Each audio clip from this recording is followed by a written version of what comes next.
poudreuse à l'autre. Oui, Le jeu du goût, et ça, j'ai lu cette histoire-là, Olivier Guillet, c'est absolument dégueulasse.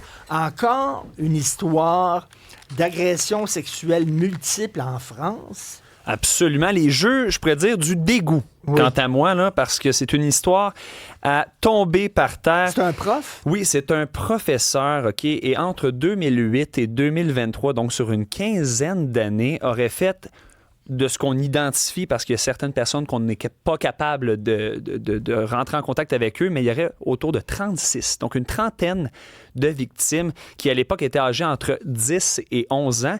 Ça se passe au niveau scolaire CM2 en France, d'accord? Okay. Ça, c'est comme sixième année. Okay. Donc, 10, 11, 12 ans, d'accord? Ça se passe dans l'école catholique bordelaise, donc dans le coin de Bordeaux. L'homme en question, tout d'abord, en 2023, comment que l'affaire a sauté, est vraiment venue plus à nos oreilles, là, c'est lorsque il a été, pas soupçonné, mais qu'il y a eu des preuves, en fait, qu'il filmait des élèves sous la douche, d'accord? Et qui tentait, en fait, de les surprendre au-dessus de la cabine lorsque les élèves se changeaient. Filles comme garçons. Et... par la suite, veux pas, l'histoire a été creusée davantage. Il faisait venir des jeunes filles dans son bureau. Absolument. Fermait la porte et jouait au jeu du goût. Absolument. Jouer au jeu du goût, premièrement, les séparait. Séparait les garçons, allaient changer dans leur vestiaire et les filles devaient se changer devant lui. Premièrement, il devait les superviser. C'était les motifs derrière ces gestes-là.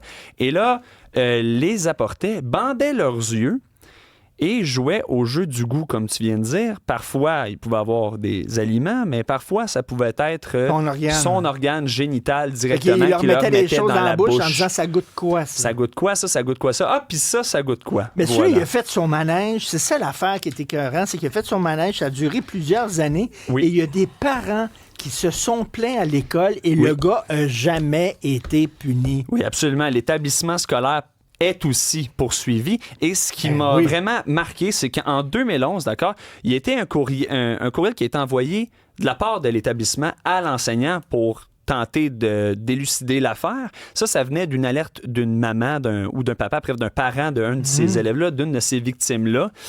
Là, par la suite, on a su, OK, que la co-signataire de ce courriel-là, donc une personne qui tentait de mettre en contact les parents à l'enseignant, donc une personne de l'établissement, s'est suicidée en se lançant sous un train.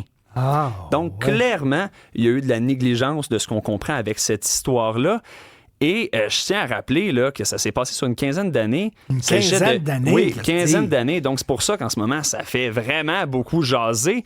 Et là, il va être passible. Comment il a pu faire ça pendant une quinzaine d'années et puis même pas une petite tape ses doigts? Ça n'a aucun sens. C'est ça. C'est que là, en ce moment, lui ne nie pas les faits, mais en fait, il dit que les photos, tout ça, oui, ça a été pris puisqu'il y a des preuves physiques. Toutefois, il nie tous ces jeux du goût-là, tous les trucs qu'on a pu entendre les plus torrides, les plus dégueulasses. Lui, il dit qu'il ne l'a pas fait. Okay. Donc, voilà. Écoute, sur une note plus rigolote, tu me parlais hier de Logan Paul et sa carte Pokémon qui valait hier quoi? 4 millions en affaires? C'est ça, 2,2 millions de dollars américains, donc tout près de 4 millions. Là, moi, j'aimerais ça vous dire que c'est un phénomène bien plus grand. Moi, là, quand mes deux passions, c'est quoi? C'est l'information puis le hobby, d'accord? les gugus de collection. Et là, je voulais juste aller un petit peu plus loin dans cette histoire-là. On va démontrer ici à l'avant une vidéo de Logan Paul qui fait affaire avec Ken Goldin de Golden Auction et qui promouvoit sa carte. This is the rarest, most valuable Pokemon card in the entire world. This is the one-of-one PSA 10 Pikachu Illustrator that I bought for $5.275 million, set a Guinness World Record, and... Donc, cette carte-là, 5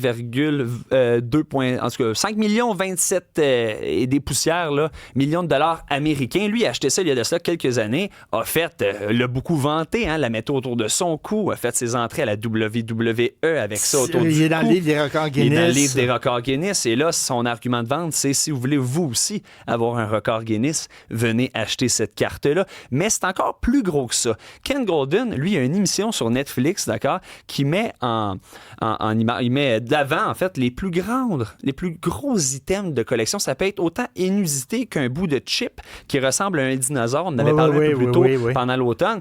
Et cette saison-là, la troisième qui est sortie, a vraiment, vraiment beaucoup pogné sur Netflix. On peut montrer un extrait.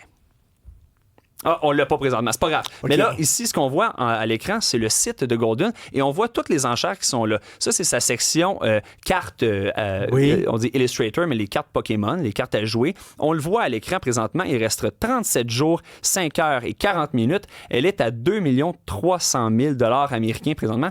C'est sûr qu'elle va dépasser. C'est sûr et certain. Et quand il l'a acheté, on voit ça, il a reçu ça dans une boîte en bois, là, comme un genre de boîte à bijoux, puis tout ça. Exact, puis lui, il l'a décoré de diamants. Pourquoi il est avant là, alors qu'il aurait pu s'asseoir dessus encore une couple d'années, puis ça aurait valu encore plus cher? Ben, c'est parce qu'on entend dans la série, parce qu'on voit l'extrait qui justement justifie cette vente-là. Premièrement, Logan Paul est très bon pour faire d'argent, mais il dit qu'il est très bon aussi pour en dépenser.